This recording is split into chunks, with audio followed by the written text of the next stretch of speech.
ઉપલેટા શહેરમાં તિરંગા યાત્રાનું આયોજન. ઉપલેટા નગરપાલિકા અને પોલીસ દ્વારા તિરંગા યાત્રાનું આયોજન. ઉપલેટાના બસ સ્ટેન્ડ ચોકથી મુખ્ય રાજમાર્ગ પર વડચોક, બાપુના બાવલા ચોક, શહીદ ભગતસિંહ ચોક, શાક માર્કેટ થઈ ગાંધી ચોક સુધી યોજાઈ તિરંગા યાત્રા. તિરંગાના રંગે રંગાયેલું ઉપલેટા શહેર 1.3 કિલોમીટર સુધીના રૂટની યોજાઈ તિરંગા યાત્રા. આ તિરંગા યાત્રામાં ધારાસભ્ય મહેન્દ્ર પાડલિયા, નગરપાલિકા પ્રમુખ, ઉપપ્રમુખ, ચીફ ઓફિસર સાથે આગેવાનો, હોદ્દેદારો, કાર્યકરો અને શાળા કોલેજના વિદ્યાર્થીઓ ઉપસ્થિત રહ્યા.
જયેશ ત્રિવેદી, ઇન્ચાર્જ રાજકોટ જિલ્લા તિરંગા યાત્રા.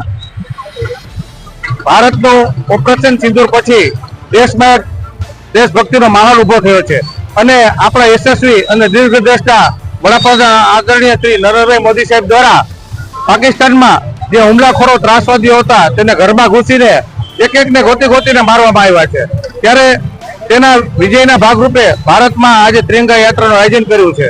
તો આજે ઉપલેટા નગરપાલિકા, ગુજરાત સરકાર અને ઉપલેટાની સ્કૂલો, વિવિધ સ્કૂલો, ઉપલેટા પ્રબુદ્ધ નાગરિકો જોડાઈ અને તિરંગા યાત્રાનું આયોજન કરવામાં આવ્યું હતું. આ તિરંગા યાત્રામાં ઉપલેટા નગરપાલિકાના આપણા ધારાસભ્ય લોકલાડીલા શ્રી મહેન્દ્રભાઈ પાડલિયા સાહેબ, પ્રમુખ શ્રી વર્ષાબેન ગજેરા, અમારા જિલ્લાના મહામંત્રી રોહિભાઈ માકડિયા, નગરપાલિકાના તમામ પદાધિકારી, ઉપપ્રમુખ શ્રી, કારોબારી ચેરમેન શ્રી, તમામ અધિકારી, નગરપાલિકાના સદસ્યશ્રીઓ જોડાઈ અને યાત્રા ખૂબ જ સફળ બનાવી હતી. અને ઠેર ઠેર આ યાત્રાનું સ્વાગત કરવામાં આવ્યું હતું અને લોકોમાં દેશભક્તિનો માહોલ જોવામાં આવ્યો હતો. એ જ વસ્તુ ભારત માતા કી જય. ભારત માતા કી જય. ઉપલેટા નગરપાલિકા પ્રમુખ વર્ષાબેન ગજેરા. આજે આપણા 79માં સ્વતંત્રતા દિવસ ઉજવણી અંતર્ગત આજે આપણે તિરંગા યાત્રાનું આયોજન કરેલું. આ આયોજન બસ સ્ટેન્ડ ચોક થી બાવલા ચોક, ભગવતસિંહ ચોક, ત્યાંથી ગાંધી ચોક સુધી કરેલું. આ આયોજનમાં આપણા ધારાસભ્ય શ્રી મહેન્દ્રભાઈ પાડલિયા સાહેબ શ્રી, નગરપાલિકાના પ્રમુખ વર્ષાબેન ગજેરા શ્રી અને મામલતદાર સાહેબ શ્રી, ચીફ ઓફિસર તથા ઉપલેટાના દરેક સંગઠનના ભાઈઓ અને બહેનો ખૂબ મોટી સંખ્યામાં જોડાયેલા હતા. આ આયોજન નગરપાલિકા અને બધી સ્કૂલ દ્વારા આયોજન કરવામાં આવેલું હતું. બધી સ્કૂલના બાળકો જોડાયેલા હતા.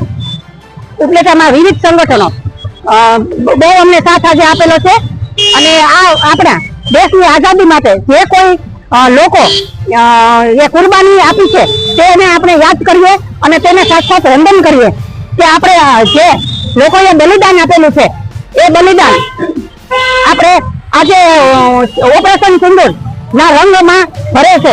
તો ચાલો આપણે બધાએ આવતા સ્વતંત્ર દિવસને હળી મળી અને આનંદથી ઉજવીએ.